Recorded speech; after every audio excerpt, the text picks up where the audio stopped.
হুন্ডার ইনভাইটেশনে আজকে গিয়েছিলাম তাদের নতুন একটি বাইক লঞ্চিং প্রোগ্রামে। This is all new Honda NX200।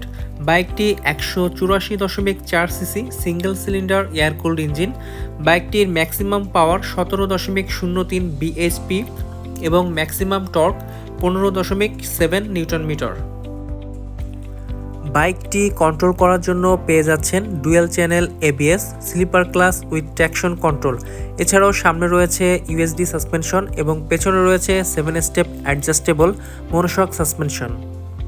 বাইকটির ফ্রন্ট টায়ার 110, 70, 17 এবং পেছনের টায়ার 140, 70, 17। গ্রাউন্ড ক্লিয়ারেন্স 167 মিলিমিটার এবং সিট হাইট 810 মিলিমিটার। বাইকটির হেডলাইট, ব্যাকলাইট, ইন্ডিকেটর সবই LED। এছাড়াও বাইকটিতে পেয়ে যাচ্ছেন 12 লিটারের ফুয়েল ট্যাঙ্ক এবং হোন্ডা ক্লেম করছে এটাতে আপনি সর্বোচ্চ 40 থেকে 45 মাইলেজ পেয়ে যাবেন। বাংলাদেশের বাজারে হুন্ডা NX200 বাইকটির দাম ধরা হয়েছে 3,15,000 টাকা। দামটা কি আসলে সঠিক হয়েছে কিনা অবশ্যই কমেন্ট করে জানাবেন। এছাড়া ভিডিওটি ভালো লাগলে লাইক, কমেন্ট, শেয়ার করবেন। আল্লাহ হাফেজ।